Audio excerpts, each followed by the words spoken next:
when you make that commitment, you make that investment. Of course, there's no guarantee on the tail end what's going to come your way, but you actually demonstrate a capability that somebody asked you to do because they deem it as a capability. It could be a modernization priority, it could be a capability gap, or all the buzzwords that are out there. But at the end of the day, you do it.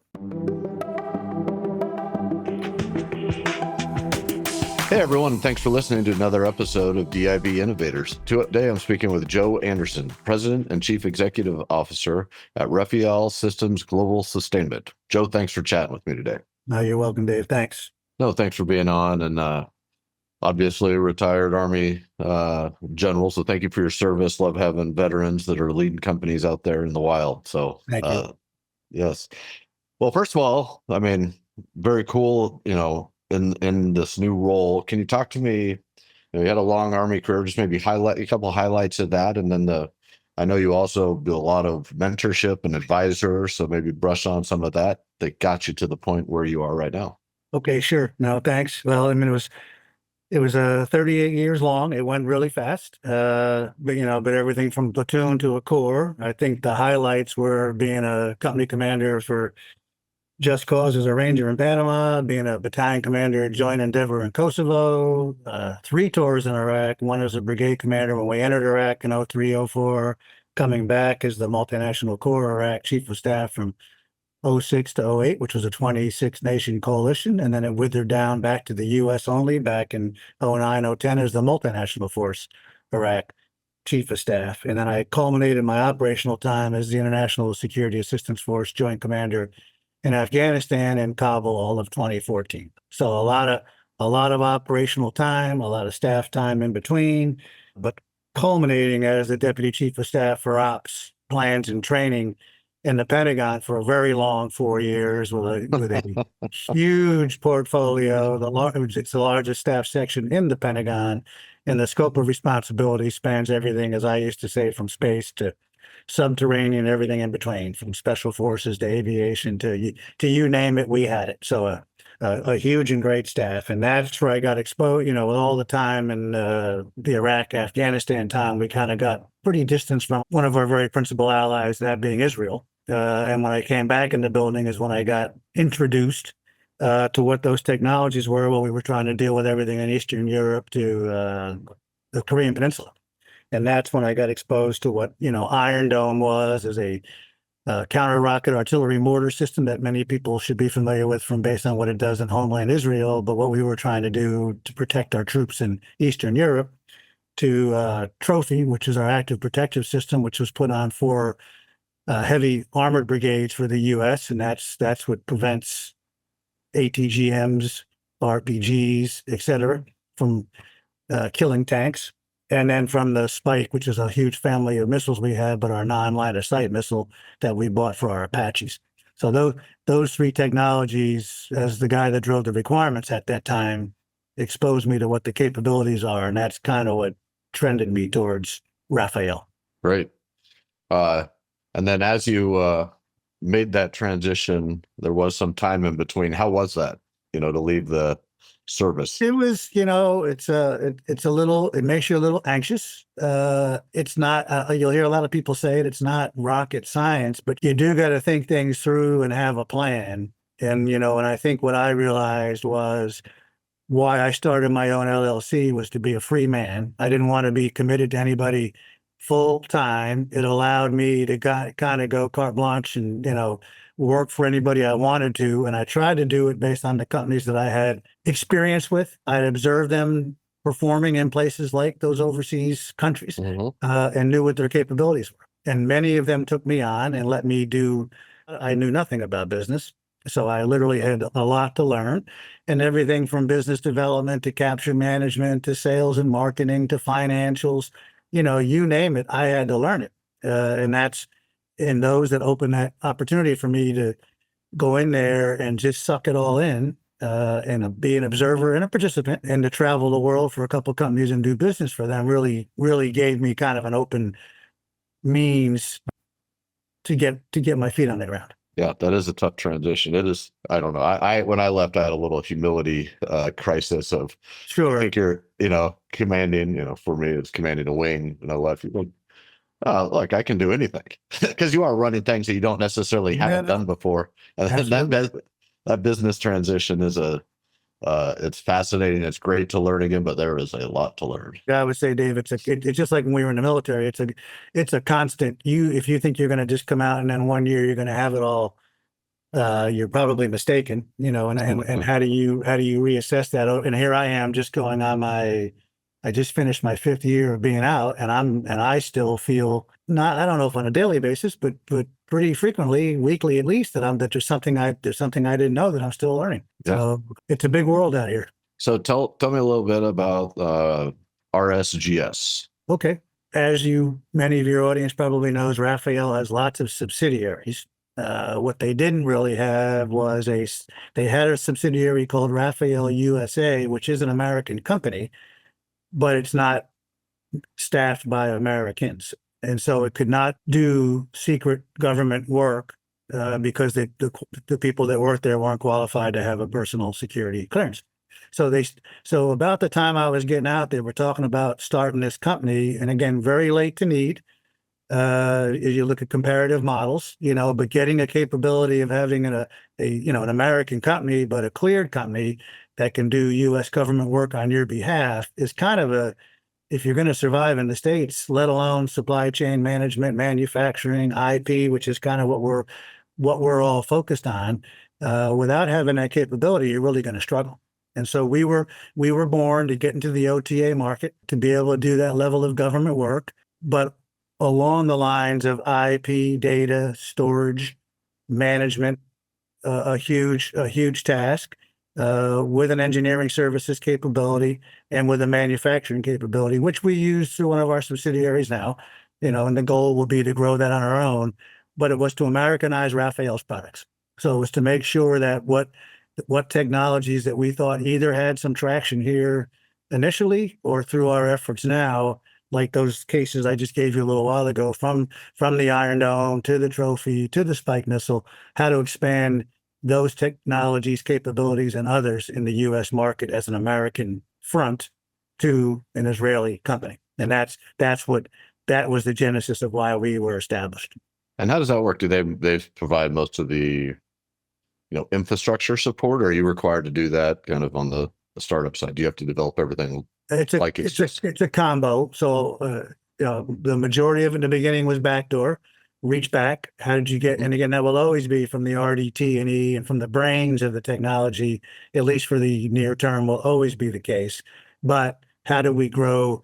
How do we grow infrastructure here, and how do we grow capability, principally through our engineers, that we were able to train new folks to come on board, learn the technologies, and then be able to go out and either, and in the case of our turret, we provide the medium caliber weapon station turret in partnership with Oshkosh on the Striker, for example. And, we have two folks currently at Aberdeen Proving Ground, and we have one person growing to two up at Joint Base Lewis McChord to do all the FOT&E, PVT, fielding of the turret, operator manuals, maintenance manuals. And these guys are all guys, and they are guys right now. We're all master gunners in their former lives. So it's that quality of employees / engineer services that allow us to, and they've all been to Israel to learn the capabilities. Then they come here, and then they become autonomous, independent. And off they go to run the program, and that's the model. That's what we're trying to, grow, expand, and build upon.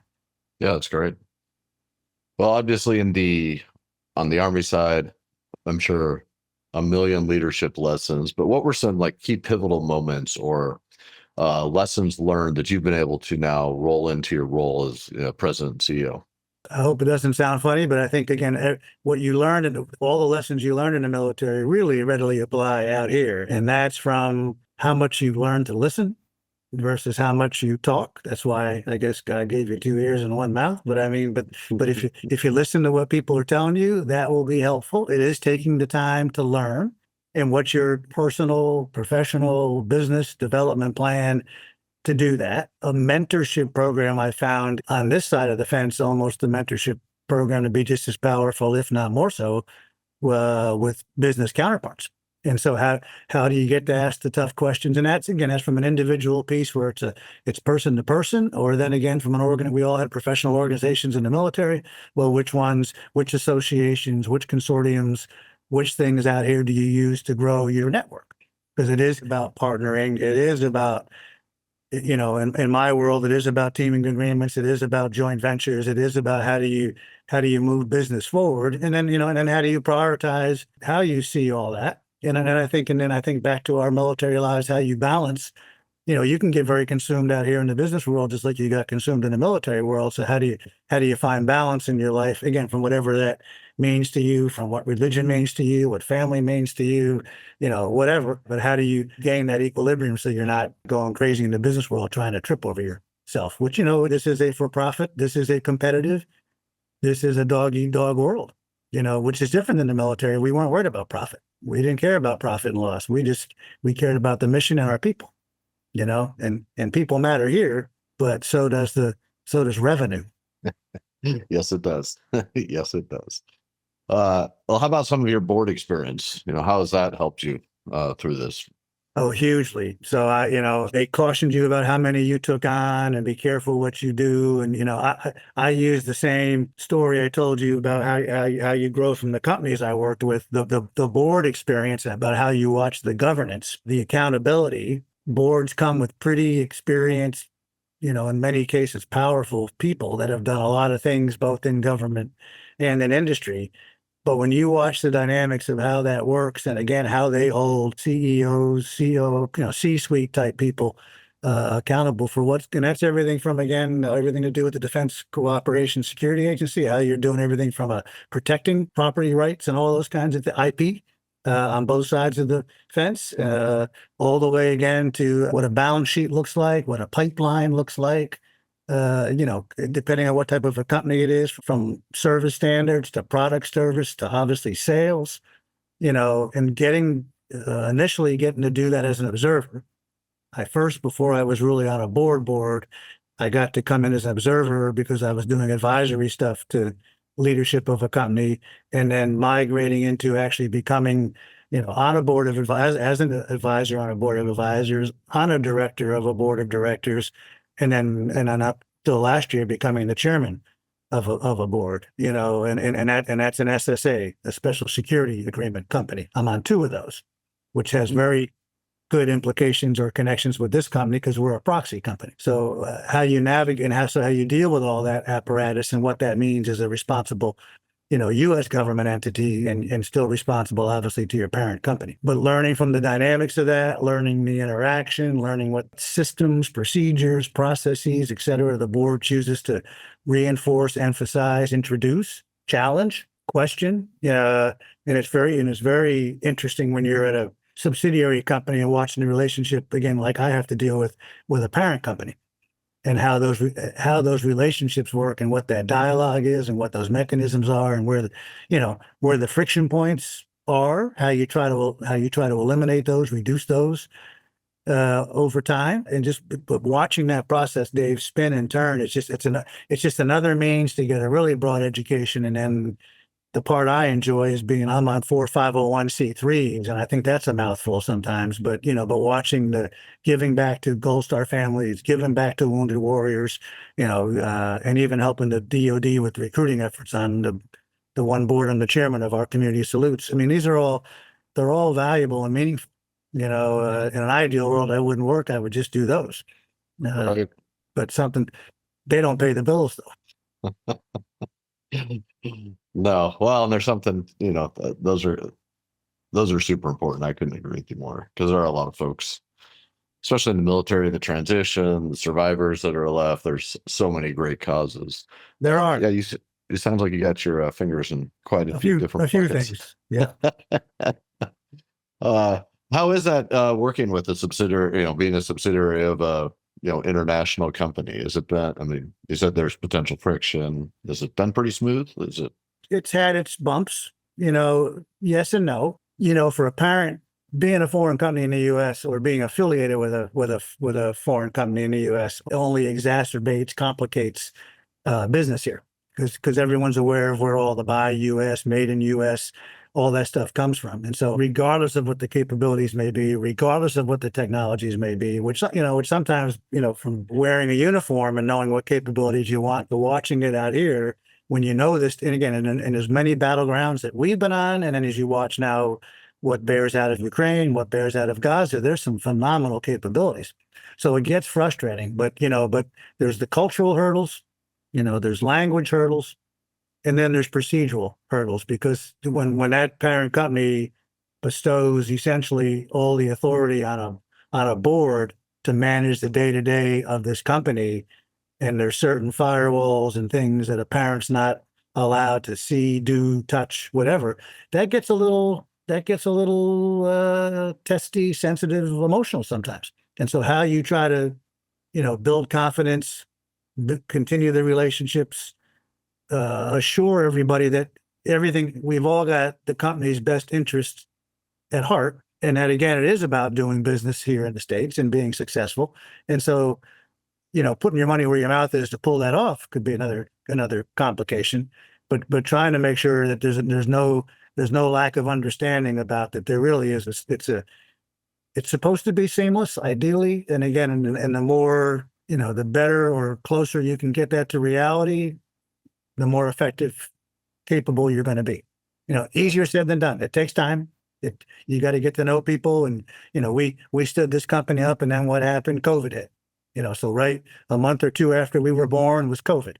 That was a slap in the face back in, early, mid into, the majority of 20 actually. And then fast forward now this past fall, for my parent company is the Gaza conflict. So now, my parent company is at war every day. And again, their priority of effort right now is to the IDF, as it should be, for all things at home. So it just seems like there's always something that kind of causes more difficulty. And that's the reality. That's the reality of life, I guess. That's the reality of the world, but that's the way it is. Yeah. No, business is hard, but that is a unique challenge that not everyone has to navigate as well. No. So how has Gaza and Ukraine shaped how Rafael, and specifically RSGS is approaching learning? What are you bringing from the learnings there, and probably new demand signals you're seeing? Shape a little bit of that for us. No, sure. Well, I mean, as I always say, we all know war sucks, war is horrible, but what war allows you to do is learn and adapt much quicker. It kind of takes all the RDT&E stuff out of, in all my days in Iraq, Afghanistan, if somebody said, I got a drone, or I got a sensor, or I got a whatever, I'll take it in 5 minutes. And if it works, I'll fall in love with it. And, if it doesn't, you'll throw it in the back of a truck, So the beauty of what this has caused for Rafael is a very rapid, a very quick response, mostly in the defects based on what the lessons are from Ukraine as well, but the counter UAS world and how rapidly that has evolved. And again, not so much necessarily in the sophistication of what the drones or UAVs may be, but again, the swarm technology, the scope, scale, size of it, perspective. So what they do at Rafael now is I think they're on their 12th, 13th Drone Dome software upgrade, and Drone Dome is our primary counter UAS killer with a combination of a radar, an EOIR sensor, a DF or direction finder, jammer, in the C2 brains of the operation, and then laser capability. And what they've done is turn this stuff around off the battlefield and made modifications to quickly enable what the system can do. That has similar parallels on Iron Dome, the counter rocket artillery mortar system, and even in regards to our missiles, and even our loitering munition in terms of range and loitering time on station, principally in an urban context, which as you all know, is a pretty complicating factor, let alone the tunnel stuff, but the subterranean stuff. But so how they have learned and adapted based on what they've learned, what they've discovered there has only helped make the capabilities, Dave, better, quicker, and again expandable based on what other adversaries are going to throw at us in the U.S. and our allies. Yeah, definitely pushes that innovation curve It sure does. Well, we hear AI all the time thrown around with buzzwords, and in some places it's really making changes. How are you integrating? How do you view AI, and how are you integrating that into your capability set? We principally use artificial intelligence. We call it our third AI crew member, and the code word for the program is called hypercore. So we try the number one thing we're doing with AI here is trying to reduce crew loads because the services are having a problem with manning. And that allows you to keep less people in the crew and let more people go out the back, out of a back ramp or whatever the case may be, to have more combat power. So we've got the brains of this system, and it's been demonstrated a couple times. It's principally designed to be a mission planning, mission rehearsal tool. It does help the crew. It's a route selection capability, and it's able to adjust the route on the move based on what you encounter from an enemy, from an obstacle to whatever. It's also a target identifier, both persons of interest and targets of interest. And then it's also a weapon selector, and it tells you based on the range to the target, the effects, based on collateral damage, but based on where you're trying to target, what the effects could be to help the crew select. Again, the human makes the choice, but it gives the crew to a recommendation about which system round to use based on those two criteria, so you don't get overkill, et cetera. So it's a pretty capable system, again, to help to reduce manpower, but also to reduce cognitive overload when you're trying to figure a million things out on the battlefield to help, platform crews. And it could be the question now is how transferable does that become to robotics, et cetera. Mm-hmm. So that's all in the works. Other platforms that could, maybe be no manned crew and just be this third AI crew member, for example, where it would be the only crew member. That definitely can have some great potential there. It's awesome. It's tough. It's a tough sell because you've got my comment would be there's still many members of the Department of Defense that are risk adverse on autonomous systems. They either want a human in the loop or on the loop, and the ability to let go and say, let this thing do its thing is still, there's from a safety and other risk factors, there's reasons for it. I understand that, but there's still a hesitancy to go all out on autonomy. Yeah. / artificial intelligence. That's some of his bureaucracy and rice bowls. They want to keep it to themselves. Yeah, no, I get it, but there's nothing better when you're on a FOB in Iraq and the counter and CRAM. When CRAM goes off and knocks something out of the sky and nobody had to say a word, that's not a bad thing to have around. No, it's not.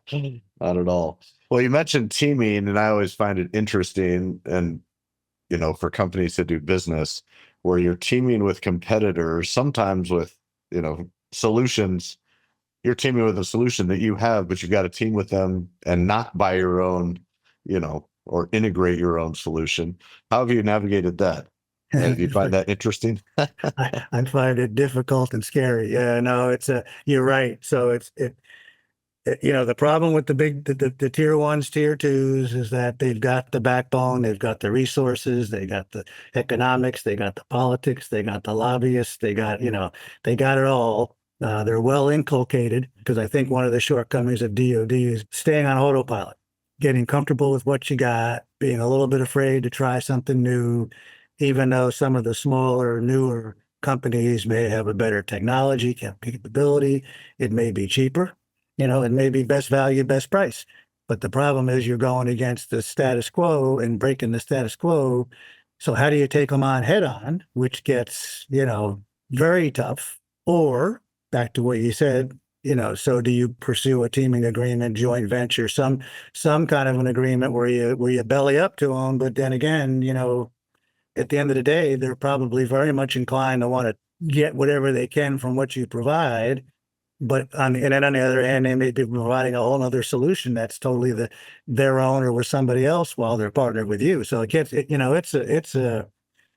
can get uncomfortable, it can get complicated, it can get nasty. Well, as an SMB, are you seeing that the acquisition reform that's been pushed through is making a difference? They've tried to open up other acquisition sources, and different things. Do you find that working, at least in your space? I got to tell you, I hear a lot. I want to believe that, but if I'm being truthful, which I need to be, I don't think I feel or see a big change in how that's all working. I just don't. Yeah, I mean, the smaller companies that have the innovation that are bringing it to, that's really where the cool things are happening. But it is tough to get that into the warfighter's hand. I mean, there are some that have navigated, the Palantirs, drone, Right, great, right. but yeah, that is one of the. I hope they can get better. It's a I do. challenge. No, I do too. I mean, I think you have to be a little bit risk adverse in terms of, when they talk about a 155 millimeter artillery shortage for Ukraine, and you're talking about being not obviously not every nation in the world, but being willing to take, since the organic industrial base can't keep up with it, and you're willing to take any nation's capability, that line of thinking should be much more broadly expanded to everything again, from the vehicle protective systems to lethal systems, you know, to command and control systems / the network, because the network is still a dog's breakfast. So with SMBs, what do you think the biggest challenge is through the ones you've advised with or sat on boards or your own? What's the most challenging scenarios or things they have to overcome in the defense industrial base space working with the government? It's changing how they think, Dave. And I wish I had I don't have a simple answer for that. It's how do you, because it becomes a function of how much you want to commit. How much time do you have from an engagement perspective? How much time do you have from a marketing perspective? How much resources do you have? We came on like gangbusters in this company and did a whole bunch of demonstrations for the government, which, as you know, costs money. Hmm. It costs a lot of money. And in many cases did exactly, and as you know, how many experiments are out there, throughout the year, all over the place. When you make that commitment, you make that investment, of course, there's no guarantee on the tail end what's going to come your way, but you actually demonstrate a capability that somebody asked you to do because they deem it as a capability. It could be a modernization priority, it could be a capability gap, or, all the buzzwords that are out there. Yeah. But at the end of the day, you do it. What's the track record for what comes out as a success on the tail end? So it's how you balance and try to demonstrate, who and what you are. There are no guarantees. But again, if people aren't going to change what you asked about, everyone thought OTAs were going to solve world hunger, but what actually is going to change behavior where people are going to make decisions based on what capability you provide, not which country, not where it came from, but because of what it can do in the hands of a warfighter, which I think that's the bad part of all this. You want to get the best in all the soldiers, sailors, airmen, Marines, Coast Guardsmen, Guardian, whatever. You want the best stuff in their hands. Yeah, absolutely. Well, what advice would you give to, let's say, veterans that are moving out in leadership roles to be coming into the defense industrial base or wanting to work in defense? And do you have any lessons you've learned as you've done this? Yeah, first of all, I'll go back to those that you respected, I assume worked for, have a relationship with when you were in uniform together. I average one, two, sometimes three times a week. Yesterday, not today, but quite frequently being asked questions about what does this all mean? By all means, based on where you are, I wish I got to do it. If you're not aware of what the Skill Bridge program is, which is essentially a DoD program that lets you go as a pretty senior person for anywhere. I guess they're limiting the numbers now based on what their ability to support is, but you can basically go work, not an intern program, but you can go to be essentially an intern for 60 to 120 days or so with a company on the outside. So you can start to learn the ropes, so you're still on DoD's dime, you're still on active duty, but you're working for industry. So you get exposure to a lot of the things that we've talked about this afternoon. And of course, there's a career skills program for younger folks to do the same thing to get an idea. But you have to understand, where you want to go, what you want to do, which may not be easy because you got to answer the whys of all of that. Do you want to move? Do you want to be an entrepreneur? Do you want to go back for more education? What is it you think you want to do? And you got to make sure you understand the culture based on when you talk. These companies are all very different. And obviously the big ones you're going to walk in there, it's going to be like going in the Pentagon. versus walking into a small business where people are going to respect, I think, a lot more what you do, what your inputs are, what you contribute to the team.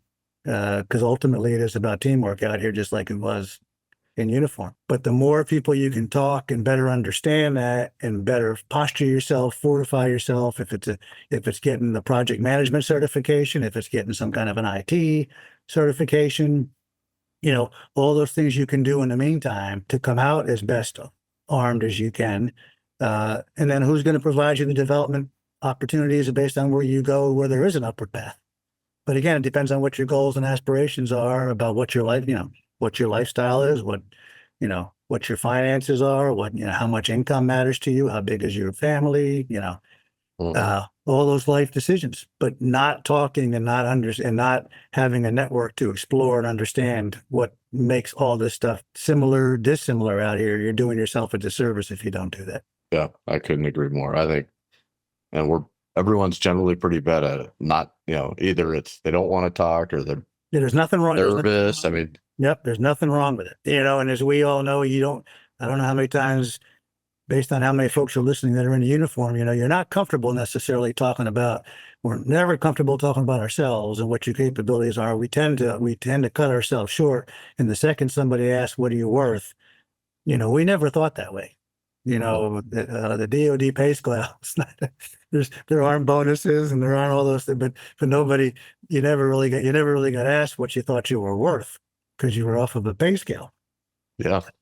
So you got to figure out what that means to you. Well, those whys are tough. I was one of my friends. I was sitting there and I was trying to decide what to do next after my first gig outside of the Air Force, and there was just like I didn't know, and he's finally like, "You're not going to get orders that tell you to move. You actually have to decide." I'm like, "You're right." Yeah, I'm afraid so. You're right, but those questions are hard. I mean, it's because you haven't had to think about that for your whole career. No, you didn't. You got orders and you got told to go and be there by 15 September and blah blah blah. Yeah. So, you do your best. I think a big part, Dave, is you got to take, getting time to think in the military was always hard. You got to find time for yourself to think, because you do want to do a proper transition. You do want to start the transition assistance program, the year before. So you're getting out, take the time, do all the right steps to let the VA talk to you, let it, learn about education opportunity, benefits, et cetera. So you can soak it all in and take time to figure it out. Yeah, absolutely. Well, back to RSGS for final kind of discussion of what is your vision for the future of this company? Where do you plan to take this maybe in the next 5 years?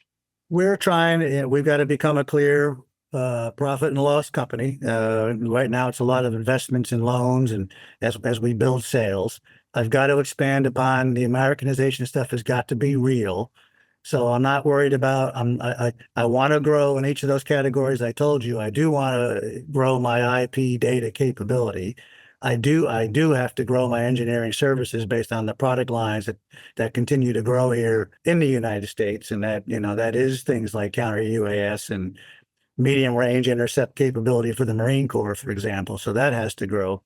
And then, the more idealistic one will be, right now I have manufacturing through a fellow subsidiary company.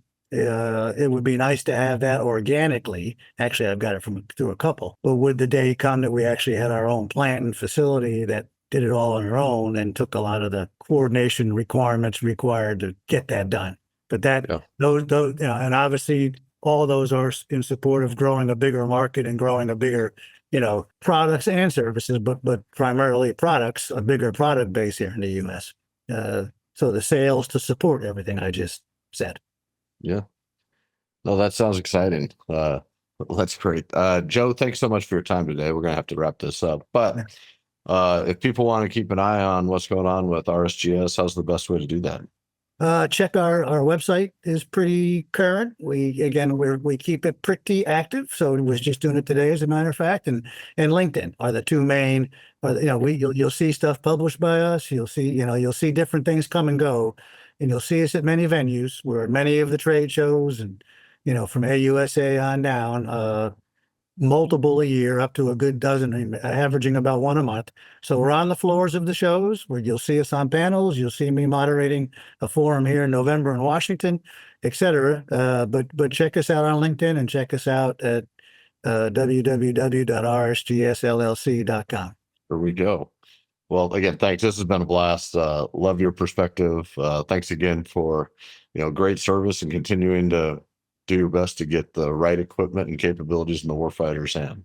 No, thanks, Dave. Thanks for the opportunity. Thanks for letting me talk. You bet. Take care. All right. Thanks. You too.